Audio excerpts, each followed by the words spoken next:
Hello everyone, इस video में हम जनरल फाइनेंशियल रूल्स का चैप्टर 12 स्टार्ट कर रहे हैं। इसे भी दो पार्ट्स में कराऊंगी। तो इस वीडियो में हम पार्ट 1 कवर कर रहे हैं। Chapter 12 is regarding miscellaneous subjects. नाम से पता लग रहा है, तो कुछ मिसलेनियस टॉपिक्स के बारे में इसमें चर्चा की गई है। तो हम देख लेते हैं। जब भी किसी मिनिस्ट्री या डिपार्टमेंट को किसी एग्जिस्टिंग पोस्ट को ज़्यादा ड्यूरेशन के लिए कंटिन्यू रखना होता है, मान लो किसी पोस्ट की ड्यूरेशन ख़त्म हो रही है लेकिन इससे फिर भी कोई मिनिस्ट्री या डिपार्टमेंट कंटिन्यू रखना चाहता है, तो उसे वो कर सकते हैं, लेकिन पहले मिनिस्ट्री ऑफ फाइनेंस का अप्रूवल लेना पड़ेगा। यानी कि जब भी किसी एग्जिस्टिंग पोस्ट की ड्यूरेशन इंक्रीज करनी है तो मिनिस्ट्री ऑफ फाइनेंस का अप्रूवल लेना पड़ता है। ऐसे ही अगर किसी पोस्ट की इमोल्यूमेंट्स इंक्रीज करनी है, सैलरी वगैरह किसी पोस्ट पे इंक्रीज करनी है, तो किसका अप्रूवल लेना पड़ेगा? मिनिस्ट्री ऑफ फाइनेंस का। पहले मिनिस्ट्री ऑफ फाइनेंस का अप्रूवल लेंगे तभी किसी एग्जिस्टिंग पोस्ट की सैलरी इंक्रीज कर सकते हैं। तो आपको ये दोनों पॉइंट्स पता होने चाहिए। Next is GFR 16। ये एक फॉर्म होता है जिसमें रिपोर्ट बनती है जब भी कोई गैजेटेड गवर्नमेंट सर्वेंट का ट्रांसफ़र ऑफ चार्ज होता है। यानी कि जब भी किसी गैजेटेड गवर्नमेंट सर्वेंट की ट्रांसफ़र होती है तो फिर जो रिपोर्ट बनती है वो किस में बनती है? GFR 16 में। और इस रिपोर्ट को दोनों relieved and relieving officer sign करते हैं और उसी दिन इस रिपोर्ट को HOD या कंट्रोलिंग ऑफिसर को भेजा जाता है। यानी कि जब भी कोई गैजेटेड गवर्नमेंट सर्वेंट ट्रांसफ़र होता है तो उसकी एक रिपोर्ट बनती है जिसे बोलते हैं GFR 16, और इसे साइन दोनों करेंगे, रिलीव्ड एंड रिलीविंग ऑफिसर, और इस रिपोर्ट को HOD या कंट्रोलिंग ऑफिसर को सेंड किया जाता है। लेकिन जब वो गैजेटेड गवर्नमेंट सर्वेंट किसी ऐसी पोस्ट का चार्ज लेता है जो अभी न्यूली क्रिएटेड है, तब दोनों ऑफिशियल्स के साइन लेने ज़रूरी नहीं होते। तब तो हो भी नहीं सकते ना, क्योंकि पहले से ही कोई वहाँ पे था ही नहीं, अभी न्यूली क्रिएटेड पोस्ट है। तो उस केस में जो कंडीशन थी कि दोनों ऑफिशियल्स के साइन होंगे वो फुलफिल नहीं होती। और अगर जो गैजेटेड गवर्नमेंट सर्वेंट है वो अपनी पोस्ट को छोड़ रहा है शॉर्ट पीरियड के लिए, तब भी ये कंडीशन अप्लाई नहीं होती। तो आपको ये पता होना चाहिए एक्सेप्शंस। जब गैजेटेड गवर्नमेंट सर्वेंट की ट्रांसफ़र होती है तो उसके पास अगर कैश बुक या इंटरेस्ट अकाउंट जो भी होता है उसे उसी दिन क्लोज किया जाता है जिस दिन पे वो ट्रांसफ़र होती है। अगर किसी गैजेटेड गवर्नमेंट सर्वेंट की सडन कैजुअलिटी हो जाती है, सडन डेथ हो जाती है, तो उसकी जगह पे चार्ज कौन लेता है? Next senior officer. जो भी डिपार्टमेंट है नेक्स्ट सीनियर ऑफिसर होगा उसकी जगह पे चार्ज ले लेता है। अगर वो गैजेटेड ऑफिसर नहीं होता तो फिर उसे रिपोर्ट करना पड़ता है किसे? नियरेस्ट सुपीरियर को, कि मैंने उसका चार्ज लिया है। तो ये सब चीज़ें आपको ध्यान रखनी है। Next is service book. ये इंपॉर्टेंट है, इससे क्वेश्चंस पूछे जाते हैं। जो सर्विस बुक है कि उसे कैसे मेंटेन किया जाएगा, इससे रिलेटेड जो भी रूल्स हैं वो किस में दिए गए हैं? सप्लीमेंट्री रूल्स में। यानी कि सर्विस बुक के ऊपर कौन से रूल्स अप्लाई होते हैं? जो सप्लीमेंट्री रूल्स में दिए हुए हैं। जो सर्विस बुक है वो उसे हर साल वेरीफाई करता है। कौन करता है वेरीफाई? Head of office. यानी कि ऑफिस का जो हेड होगा वो सर्विस बुक को हर साल वेरीफाई करेगा। और सर्विस बुक को हमेशा 2 कॉपीज में बनाया जाता है, यानी कि it is maintained in duplicate. एक कॉपी तो ऑफिस में रहती है और एक कॉपी कहाँ रहती है? एम्प्लॉय के पास।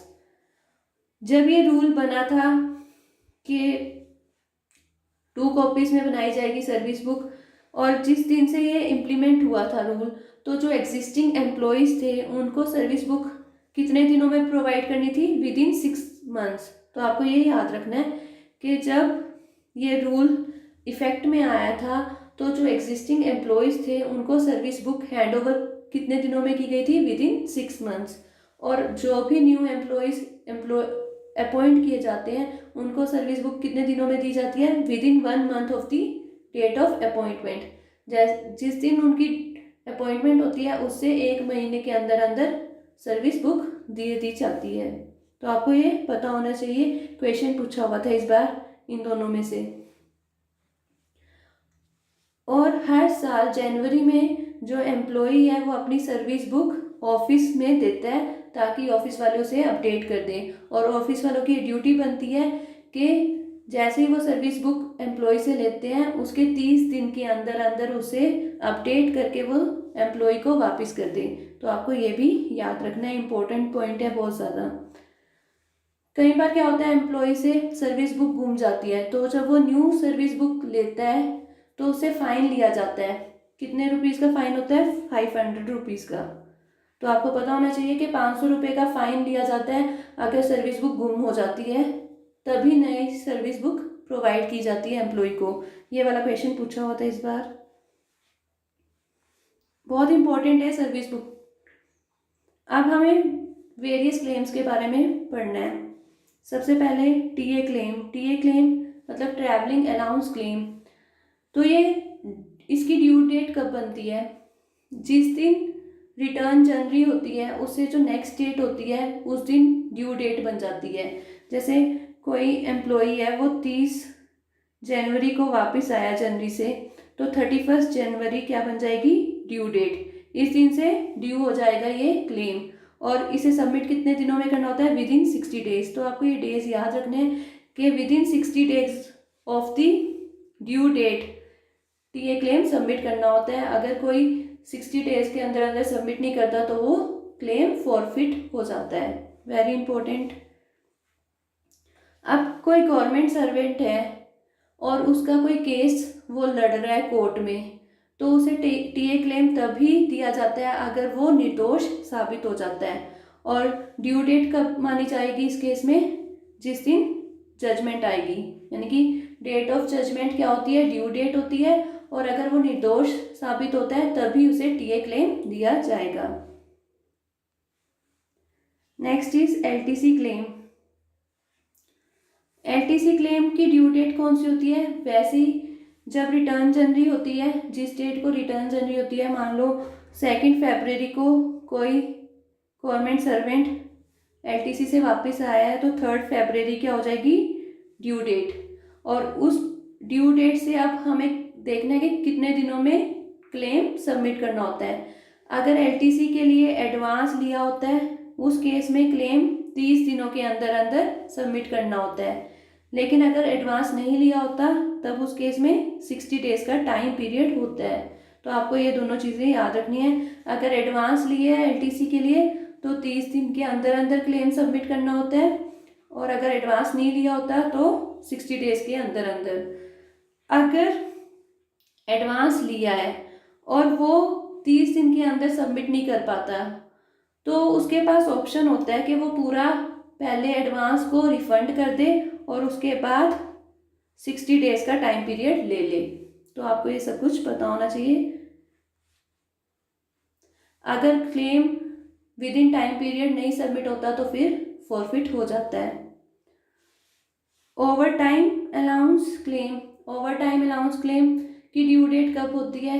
अगर फरवरी में किसी ने ओवर टाइम किया है तो 1 मार्च उसकी ड्यू डेट हो जाएगी। यानी कि जिस मंथ में ओवर टाइम किया है उससे नेक्स्ट मंथ की 1 डेट क्या होती है? ड्यू डेट होती है। और क्लेम को सबमिट करना होता है within 60 days of the due date. तो आपको ये डेट भी, ये दिन भी याद रखनी है। और अगर 60 डेज के अंदर अंदर क्लेम सबमिट नहीं किया जाता तो फिर वो फॉरफिट हो जाता है। Next is withheld increment. एक इंक्रीमेंट को विथहेल्ड कब कहा जाता है? जिस दिन इंक्रीमेंट ड्यू होती है उससे अगर 1 साल का पीरियड जो होता है वो होता है विथहेल्ड इंक्रीमेंट का। Next is arrear claims. Arrear claims को कब प्रेफर करना होता है? With in 2 years. ये यानी कि जिस दिन अगर कोई क्लेम है वो ड्यू हुआ आज, तो आज से 2 साल के अंदर अंदर वो उसे सबमिट कर सकता है। जनरली तो टाइम बार्ड क्लेम्स को एंटरटेन नहीं किया जाता, लेकिन जो बोनाफाइड केसेस होते हैं उनमें टाइम बार्ड क्लेम्स को एंटरटेन कर लिया जाता है। लेकिन उस केस में भी जो पेमेंट होती है पहले उसमें गवर्नमेंट का सैंक्शन लेना ज़रूरी होता है, और जो मिनिस्ट्री या डिपार्टमेंट का इंटरनल फाइनेंस विंग होता है उसका भी कंसेंट लेना पड़ता है, तभी पेमेंट कर सकते हैं टाइम बार्ड क्लेम्स की। तो आपको ये सारे पॉइंट्स याद रखने हैं। इनसे बहुत क्वेश्चंस पूछे जाते हैं पेपर में। बाकी के हम पॉइंट्स नेक्स्ट पार्ट में कवर कर लेंगे। Thank you.